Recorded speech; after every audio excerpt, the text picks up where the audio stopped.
Hoops Lounge. We're the show with less red flags than Joel Embiid's medical history. My name is Marc Griffin, aka Montreal Marc. I'm joined by my partner in crime, Phil Boileau, Sporting Phil, and today we're discussing the best coaches in NBA history. Phil, what is your definition of a great all-time coach? Well, I think that when we look at coaches, there's a few things. I mean, a lot of people can look at victories and rings and things like that, and I think those all count. But I think the two things to me that matter most are longevity and how long you've been successful, and number two, your ability to take lesser players per se and get the most out of them. Mm-hmm. And so that's why this topic became very interesting to me, because we talk about a lot of coaches like Phil Jacksons and such who've had their Jordans, Kobe's, but you know, when I'm looking at a guy like Greg Popovich and his ability to just take guys like Boris Diaw, Bellinelli, like these guys could have been had by any team. And his ability to do this and take these guys and turn them into serviceable role players who are effective all the time ready, create that system where everyone buys into. I think that matters most. So to me, it's the longevity of success and the ability to make your lesser players and those role players become very effective and crucial for you. Yeah, I mean, for me, it's very similar. Like when we were talking about doing our Mount Rushmores earlier in the season, we talked about having sustained excellence, so being excellent over a long period of time. Like that's really important for me. And one thing that's interesting when you look at coaching, I would say being able to do that with multiple rosters, different teams, different franchises, is also something that's very interesting because it shows you can do it in different environments. So that's something that sticks out to me as well. Do you have like a top five or certain people who stand out before getting to your number one? Well, I mean, are we going to be speaking kind of like all time? You want to talk about our current coaches? Because there's a lot of people out there. But if we're talking about everyone, just a whole, the spectrum, I mean, you have to talk about Big Phil. I mean, you can't talk about those coaches who are going to make the Mount Rushmore of coaching without Phil Jackson. His philosophies, his ability to handle those crazy egos, which is another thing, right? These guys making tens of millions of dollars, how do you convince them to buy into a system? And Phil Jackson's done that for years. I mean, you can't say that Kobe and Shaq were the two easiest people to work with. I'm sure they had great work ethics, but at the same time, they're very self-assured people, for lack of a better term. Mm-hmm. So I think Phil definitely has to be in there. And, there's a lot of current ones that I really like. I mean, I don't think he'll make the list per se yet, but I think one of the young guys who has a chance to be in this conversation 10 years from now is Eric Spoelstra. I've been really impressed by him. Yeah, you know what? It's good that you mentioned him. And another young guy who actually hasn't even started coaching yet, and I just kind of have an inclination about him because he's played under both Greg Popovich and under Phil Jackson, is Steve Kerr. I just have a feeling if he figures it out, he could be one of those all-time. I mean, time will tell with him, but Eric Spoelstra, as you mentioned, he is a guy who started off as like a video assistant, 10, 15 odd years ago with Miami, and worked his way up the ladder and just has a really, really great basketball IQ, and is really undershadowed because he has LeBron and has all these stars there, but he really has put together a great system built around them, as you said, and the two rings, speak to that.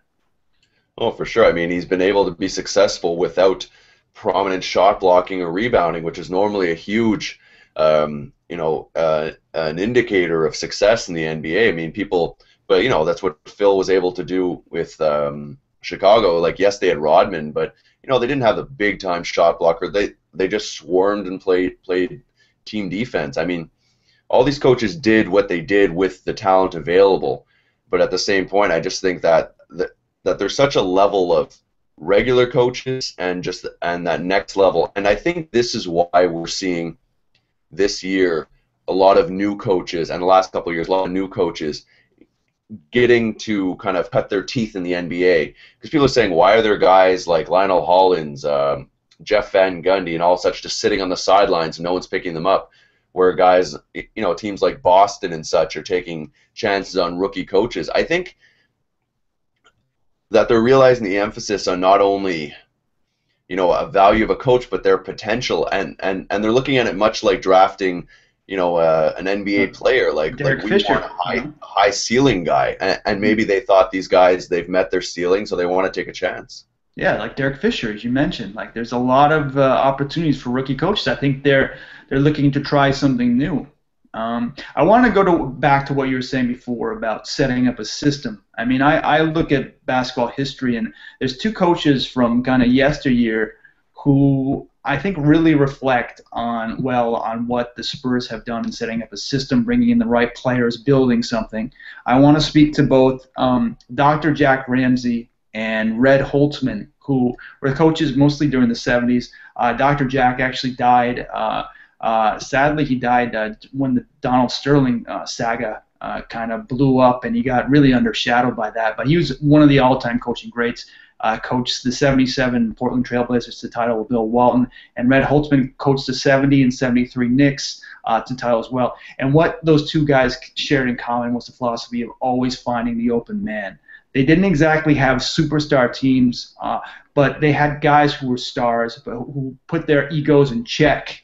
They were willing to always say the stats did not matter. What mattered was coming together defensively and offensively and finding the best shot for your teammate, getting the open man, and finding open looks. And that's very much represented in what the Spurs are doing now in 2014. So those two guys, Red Holtzman and Dr. Jack Ramsey, very much in tune with what Greg Popovich is doing right now.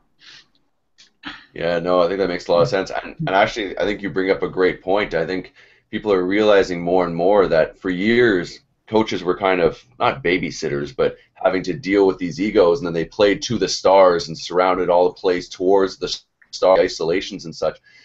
But I think the benefit of bringing all these collegiate coaches is that they have systems. And I think the model of San Antonio, where you have a system and you bring guys in to play that system and not to create a system around a player. It's two very different ways of coaching. And I think this is going to be a philosophy more and more common. And I think we're going to see free agency being affected by this, players moving to different systems because of fit rather than just joining their buddies in a city they like to hang out in.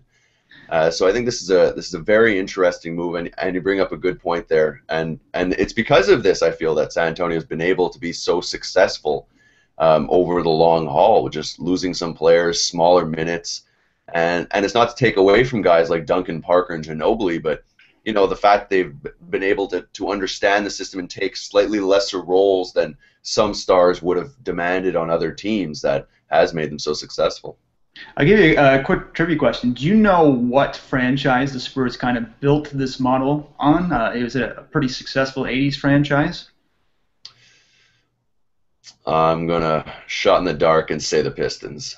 No, it's the Utah Jazz, which never, ever is discussed. Frank Layton and Jerry Sloan built a small market Salt Lake City franchise around two stars and a system that worked. Nothing. It was just a meat and potatoes, pick and roll, Stockton, Malone, and building guys around them. Bringing in no knuckleheads, just having a very solid offensive defense. And that was very much the template that the Spurs built around Robinson and Duncan. And they actually brought in people from the Utah franchise to help in the coaching staff in San Antonio. And now Oklahoma City is trying actually to attempt to kind of replicate that as well. So it's a lot of respect coming originally from Utah to San Antonio and now to OKC. But like you said, it's the NBA going from the star system to being kind of against the grain nowadays and being able to build a quote-unquote system. It's really interesting, kind of an evolution of the league. And, we see the success and how San Antonio and both in OKC as well have been able to do with that.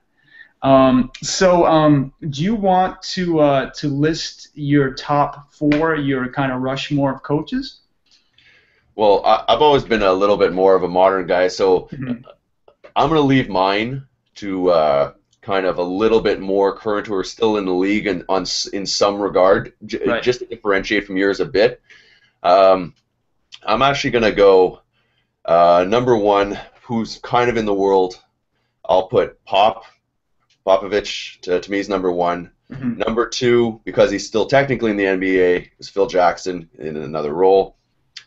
Number three, one guy I always liked was Doc Rivers. I just find he has this ability to bring talent out of everyone. He oozes it. We saw that with the Orlando Magic years back when Darryl Armstrong was like one of their best players, and he did really well there. And number 4, even though he doesn't have a lengthy career of coaching, I'm actually going to give this one to the legend Larry Bird. Oh, I yeah. think Yeah. I think his short tenure and talk to any players, and he was very successful. And I think, you know, and we speak about kind of this transition. We're seeing more and more of these guys having this head coach GM kind of thing. We're seeing Stan Van Gundy take the role and other guys that I think, speaking of systems, now not only can they implement their system on the court, but off the court, and they can very much have a hand in who they bring in for their system. So I think that is another evolution. But those would be my top 4. And presently, if I have to pick a 5th, I'll throw in Spoelstra because I just respect what he does with a non-traditional lineup. Okay, so I'm glad you brought up Larry Bird because not spoken about enough, and I'm really glad to see Stan Van Gundy coming back to the NBA because those two are both great coaches who had very short tenures. And another great coach from the modern era who actually just retired because his wife is quite ill is Rick Adelman. Has had one of the best winning percentages of the last 20 years. He had a lot of deep playoff runs, just never worked out, especially with Portland back in the day. And Greg Popovich has been on record saying, you know what, I stole a lot of stuff from Rick Adelman over the years, but he never won the title, and because of that, and you think about his Sacramento Kings as well. I mean, he coached a lot of really, really good teams over the years, but never got enough credit. So I'm going to give you my top 4, talking about sustained excellence over a long period of time.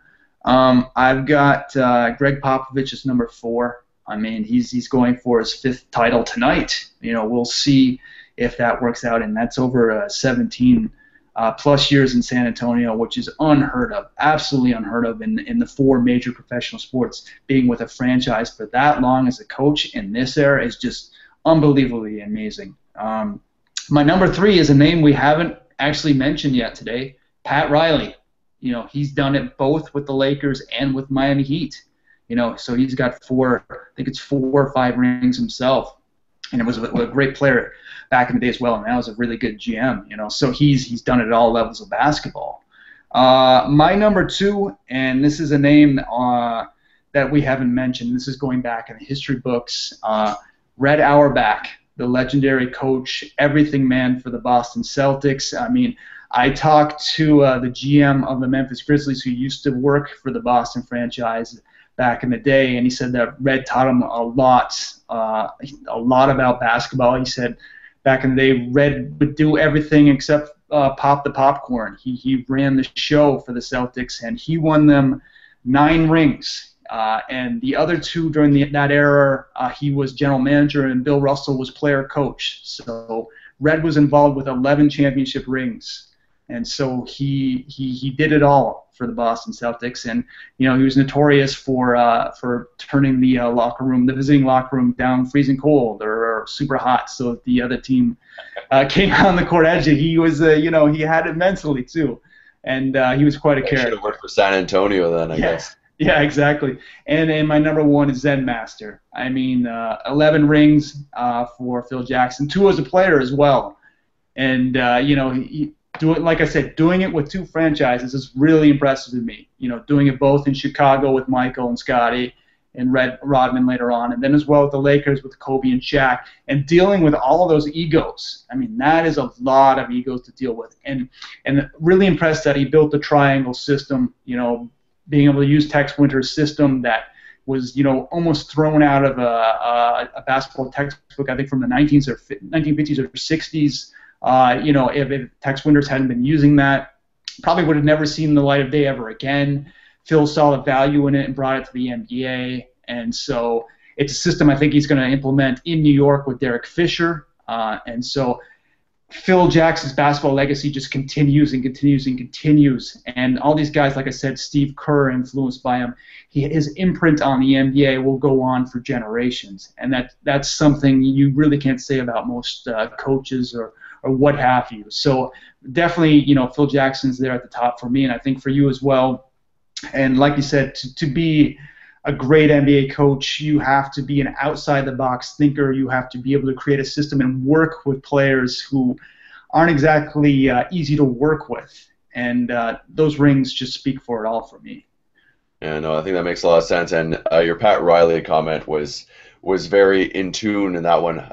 I think I only picked Spolster because I feel he's like the new reincarnation of Riley. Like I find he's found a way to clone himself in this new body, and that even the way he dresses, he's becoming more and more Riley-esque. Oh yeah. He has to slick back his hair, but yeah.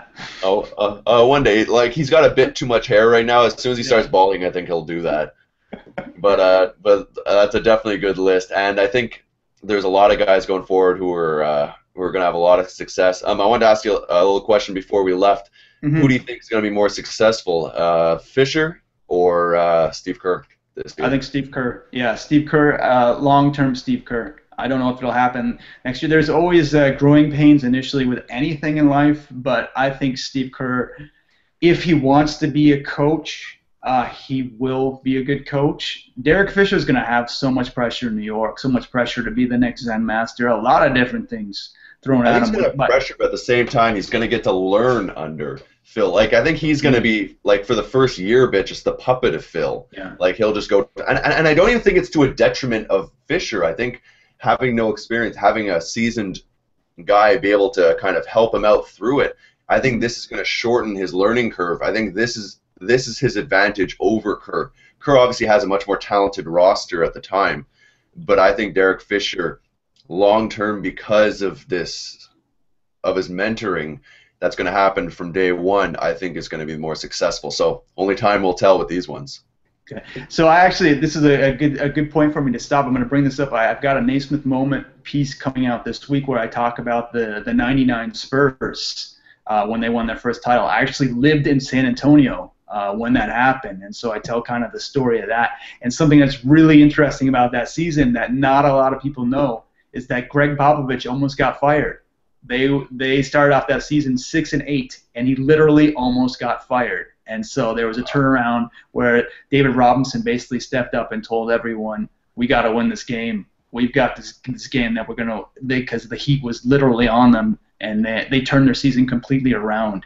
And 17 years later, they're still going. So it's a really interesting story. And also, I wanted to mention that I was at the Brookwood Elite tournament here in Montreal. I got to meet Anthony Bennett, and I also spoke to the founder of CIA Bounce, the man who coached. I mean, these names are amazing: Andrew Wiggins, Tyler Innes, Anthony Bennett, Tristan Thompson.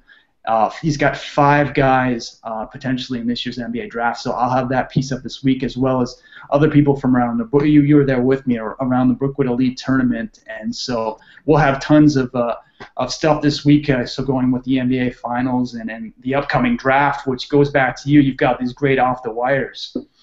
Yeah, so in the last 2 weeks, I've been covering the 3 segments of people coming into the draft. The first article, video, was on the guards. The last one was on wings. And this one coming out this Wednesday will be on the big men of the draft. So these will be your Randalls, Noah Vonleh, Joel Embiid. So a bunch of guys like that to give you the breakdown. And we also give you breakdowns of other insiders, reports on them, including measurements and such, so you can make your own prediction. Because I really feel to get into any sport, it's nice to know it from the ground level. And I love cheering for guys, seeing them being drafted into a good situation, how they fit with that team. For me, that's the meat and potatoes of basketball. I mean, the highlights and everything are nice, but this is the business. This is how you grow and become a true fan. And I think there's a lot of guys who a lot of people can resonate with. And if you like, passion and flair, there's your Marcus Smarts. If you like your potential high ceilings and athleticism, there's your Embiids and Wiggins. So this year's draft's going to be great. So look out for that on Wednesday, and we're going to have an upcoming draft show also on that with a couple guests to bring you full coverage of that and get your basketball knowledge up to date.